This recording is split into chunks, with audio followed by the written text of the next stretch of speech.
Hey, Redeemer, want to jump into the Word with you for the Daily Word, which is our daily devotional that is accompanying your annual reading plan. And today we are in Mark 14, 1 through 25. If you want to hit pause and go grab your Bible, do that, and then go ahead and hit play. That's the beauty of media, and we'll jump back in. So the first thing I noticed in this text is the very first couple of verses.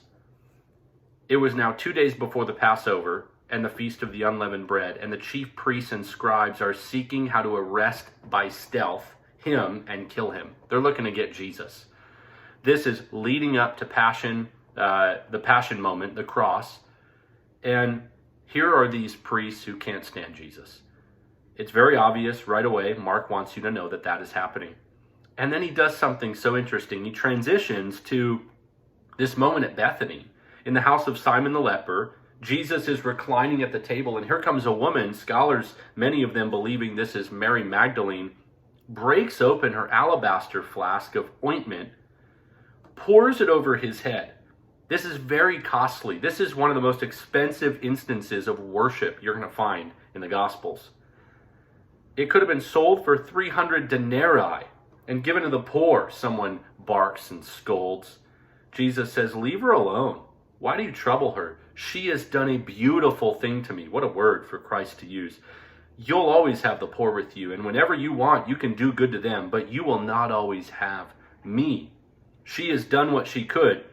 She's anointed my body beforehand for burial. Truly I say to you, wherever the gospel is proclaimed in the whole world, what she has done will be told in her memory. Wow. Jesus just makes a huge statement, basically a monument, a memory of her. That moment, what she did, will be talked about for millennia to come and wherever the gospel goes forth. And here we are today talking about it still. But then another really interesting moment happens, and Mark records it right after. Judas betrays Jesus. He goes to the chief priests in verse 10 to betray him to them.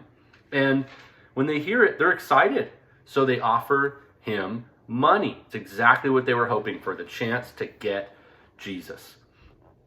On we go to the Last Supper, the Passover there, and then Peter's denial. But what I want us to focus on briefly is what I see as three possible applications here, really pictures of the way people viewed Christ. And right now, during the COVID-19 situation, and in our world today, even before it and long after it, there is a simple question we all have to ask. What will you do with Jesus? What will you do with Christ? How will you view him? There are people who hate him. There are people who hate God right now, thinking, where is God in all of this? What kind of God would ever allow a coronavirus to take over the world and kill people?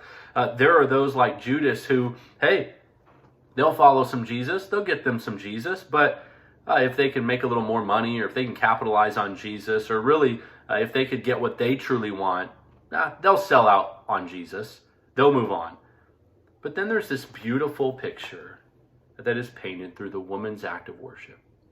Here she is taking what is most near and dear, something very expensive, and breaking it open on his head. She's not even thinking of how much it costs or what she could do with it except worship Christ. The simple question could be for us here and now, how do you view Christ? Is he everything to you? Even in the midst of our preparations and gathering supplies, would you give it all up for him?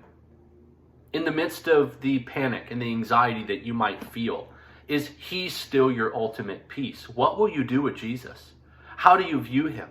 How is he worshiped day in and day out? There certainly is more time on our hands. We're in the home now, even though many of us are still working. It's a different type of work. And there may be opportunities now, instead of hitting the alarm button and jumping in the shower and rushing to the office, to maybe roll out of bed and grab the word. Spend a little more time in prayer.